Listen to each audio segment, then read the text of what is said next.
If you've ever wondered why so many legendary bands have names that sound like inside jokes, there's a reason. In the 1960s, one lawsuit, or even the threat of one, could wipe your identity out overnight.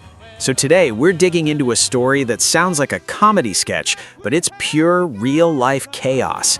If you like music history that exposes the weird backstage stuff nobody talks about, tap like and subscribe, because we're counting down 10 ridiculous 1960s band name changes forced by lawsuits and legal threats.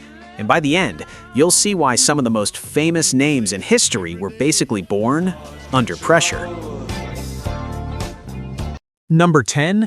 The Playmates to the Rivieras.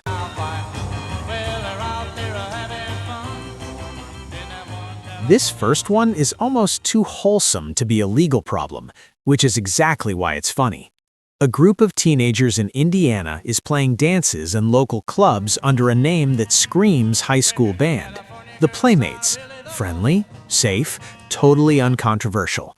And then someone breaks the news. There's already a band performing and releasing music under that name. Suddenly cute becomes dangerous because in music, confusion is money, and money is what lawyers chase. Back then, there wasn't a quick search bar to tell you you'd collided with somebody's name. You'd find out the hard way, when a booking fell apart, or when a stern letter showed up at a club, or when a label rep quietly said, "We can't press this." And if you were young and broke, you didn't win those fights. You avoided them. So the band does the most early 60s pivot possible. They swap the soda shop vibe for something that sounds sleek and fast. The Rivieras, borrowed from the Buick Riviera. One minute you're imagining striped shirts and clean haircuts. The next minute you're picturing chrome, highways, and neon. Same kids, same guitars, but a totally different first impression before a single note lands. That's the detail most people forget about name disputes. They don't just change the letters on a poster, they change the frame in the audience's head. A Playmates crowd expects harmless fun. A Rivieras crowd expects something sharper, more modern, more grown up. The legal threat doesn't only protect a trademark, it quietly rewrites your identity. And the punchline is that the forced name sounds more real band than the original, which makes you wonder how many groups accidentally got better branding because somebody else filed first. But the next band didn't just switch a word, they ran through a whole identity relay race before they found the name that finally stuck. Number 9. The Highlights. Marshall and the Chi-Lites. The Chi-Lites. This story starts with a trap, choosing a name that feels so obvious that it's almost guaranteed someone else thought of it first. Highlights is catchy, easy to say, easy to print, easy to remember, and that's the problem. It sounds like a dozen groups could be using it in a dozen cities, and once you're trying to break out of your local scene, maybe isn't good enough.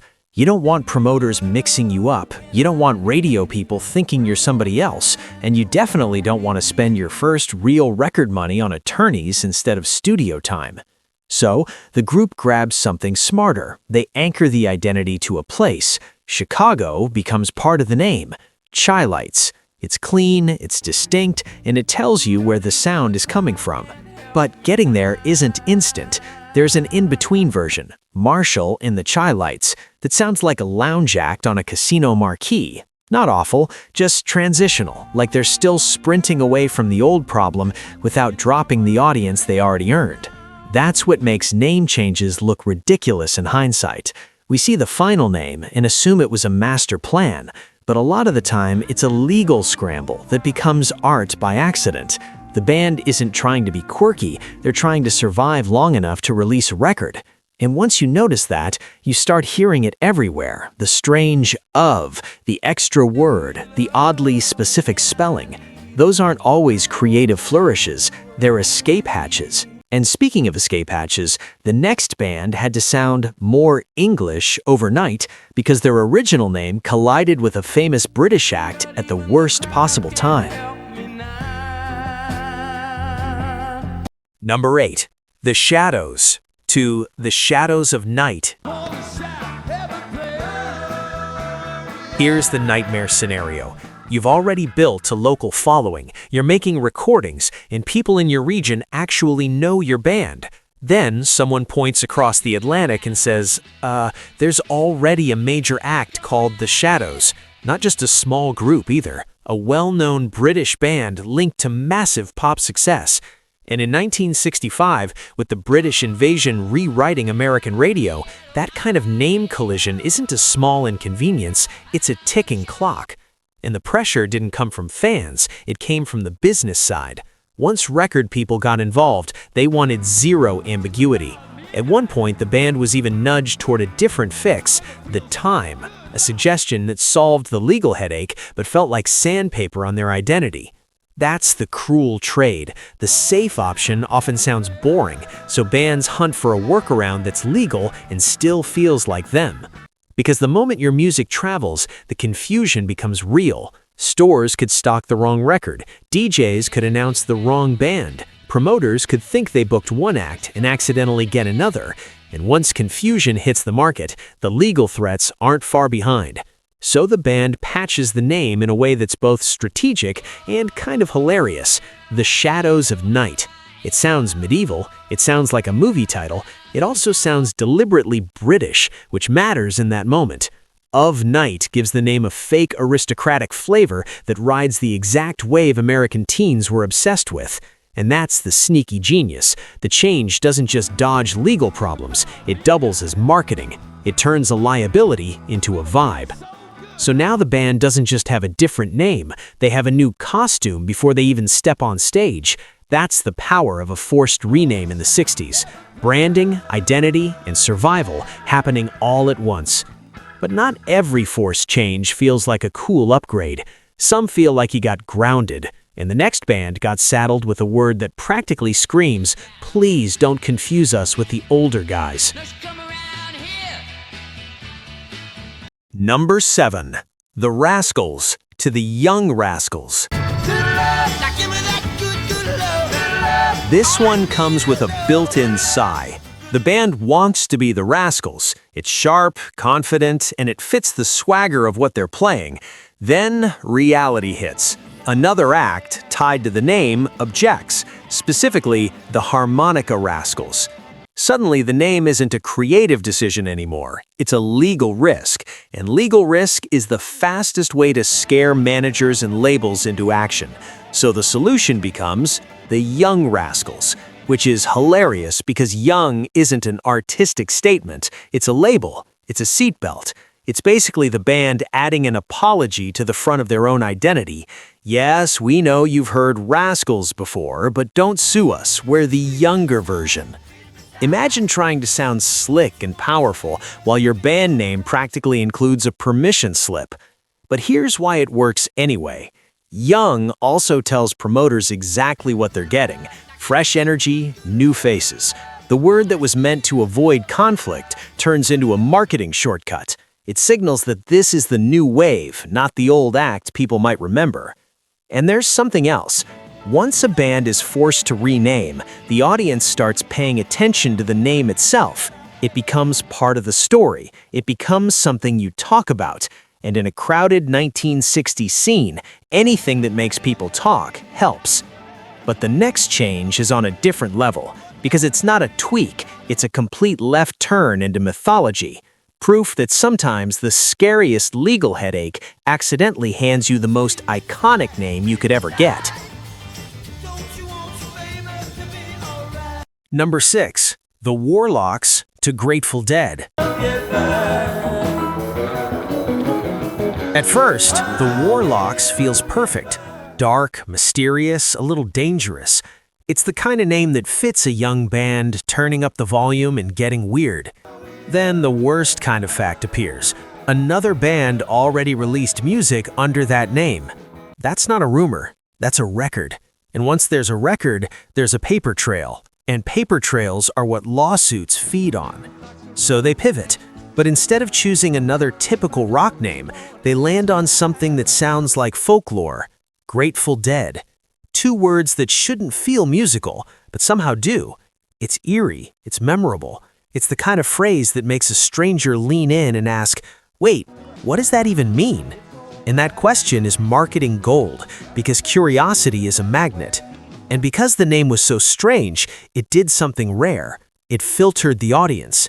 If you hated it, you walked away. If you loved it, you leaned in harder. In a scene built on community, that kind of instant signal mattered. You weren't just hearing a band, you were joining a new language. The ridiculous part is the contrast. Warlocks sounds like a band. Grateful Dead sounds like a campfire story. It's so far from the obvious choice that it feels like fate, like the band didn't invent the name, they discovered it.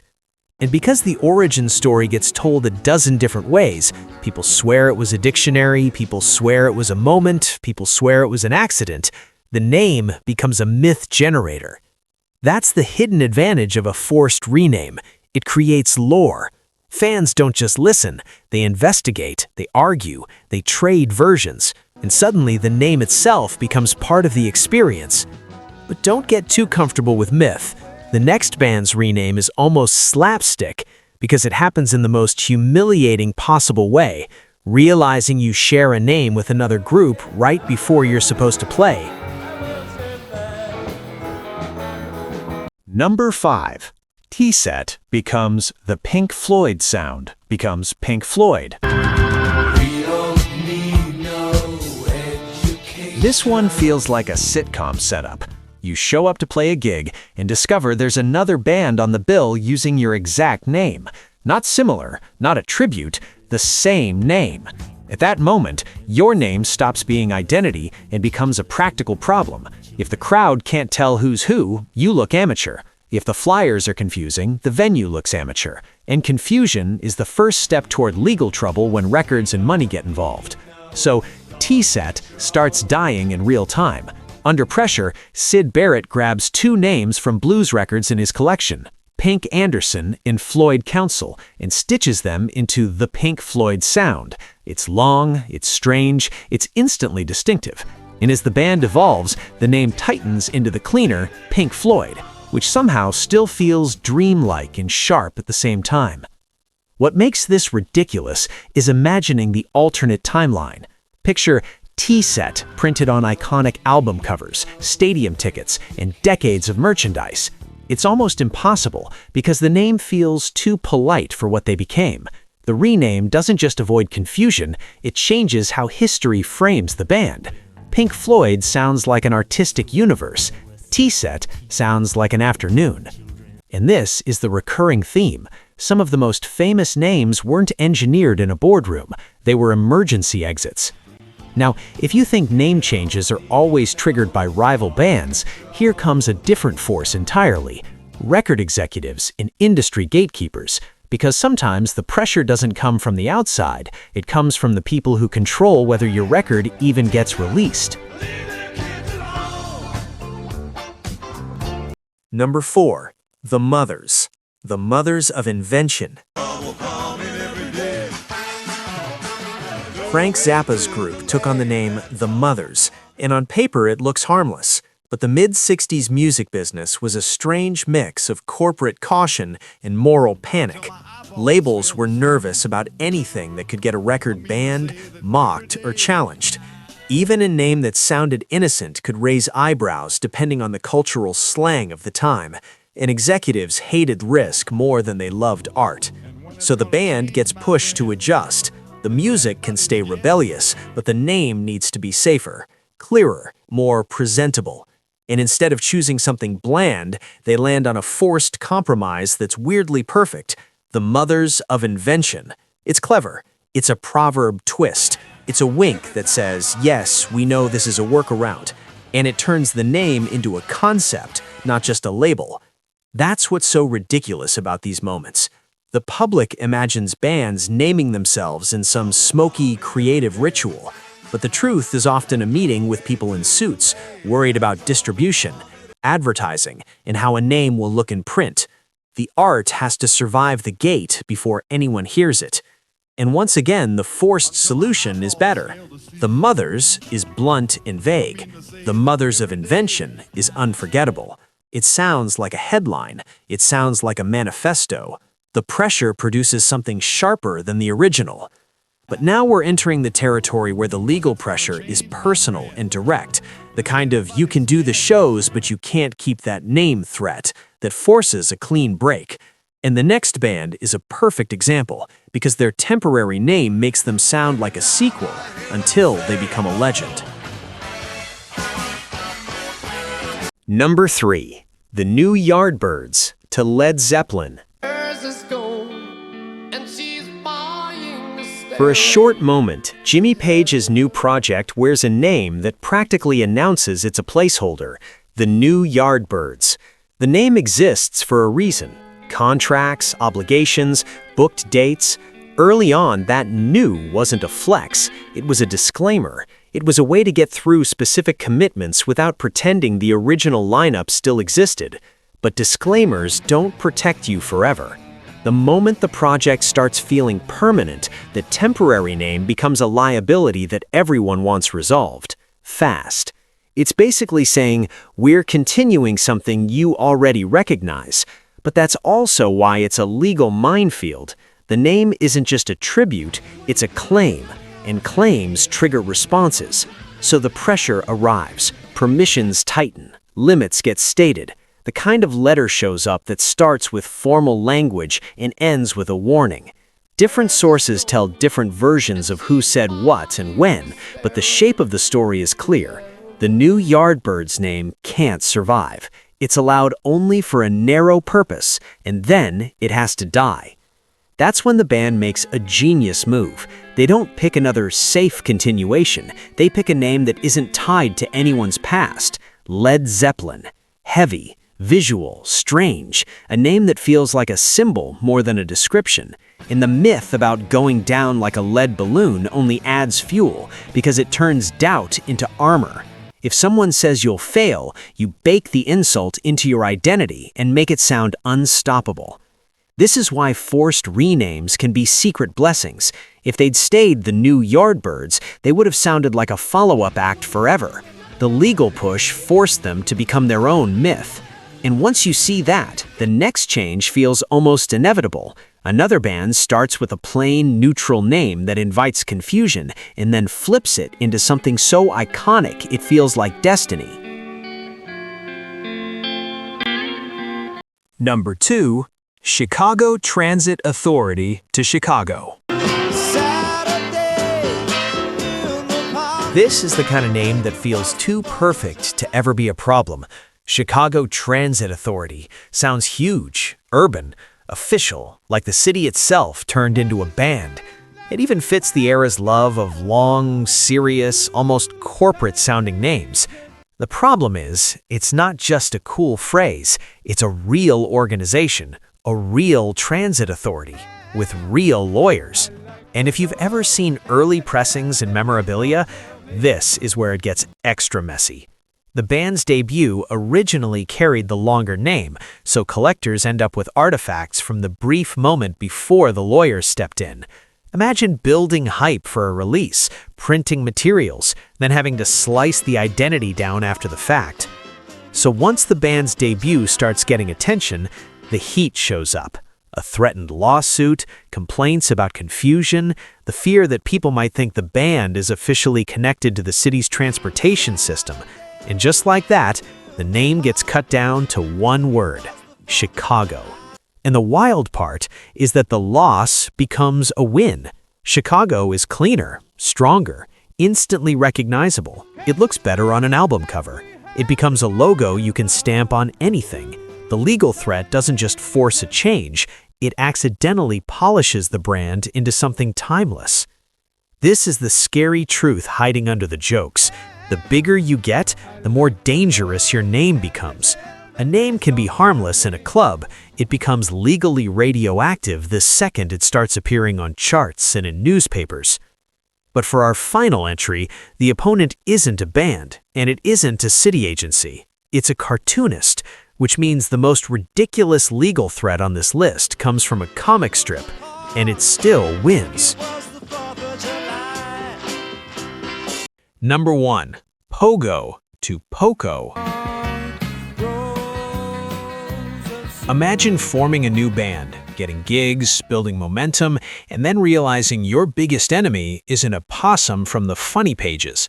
That's basically what happened when the group that would become Poco first called themselves Pogo, borrowing the name from the beloved comic strip character created by Walt Kelly. It was a clever, friendly nod, until the creator objected and threatened legal action. In other words, change the name or prepare to fight a cartoonist's lawyers. The funniest part is that Poco isn't random. In Italian, it points to little or little by little, which is basically what the band did. Change the minimum amount necessary to keep moving. One letter, one step, just enough to avoid the hit. So the band does the quickest, funniest workaround possible. They change one letter. Pogo becomes Poco. It's so minimal, it feels like they're trying to sneak past the problem like a kid tiptoeing around a sleeping parent. And yet, it works. The name keeps the sound, the rhythm, the familiarity for the early fans while stepping just far enough away from the trademark danger zone. That's why this one is peak 1960s absurdity. A serious band, connected to serious musicians, forced into a rename because a comic strip had the rights to a four-letter word. And it's also a reminder of something darker behind the humor. In entertainment, ownership is everything. Your identity isn't just what you create, it's what you can legally claim. And the best part is that Poco ends up feeling like it was always meant to be there. Short, smooth, slightly mysterious. The forced change doesn't weaken them, it gives them a clean, memorable stamp. So after all these stories, the question isn't whether name changes can be ridiculous, it's whether the ridiculous pressure is exactly what forges the names that survive. So maybe the real final question is this: how many huge bands never happened because they lost the name at the wrong moment? If you enjoyed this dive into the weird legal backstage of the 1960s, drop a comment with the most ridiculous name change on the list, and subscribe, because we're always digging up these stories that sound like myths until you realize they were lawyers, contracts, and real panic.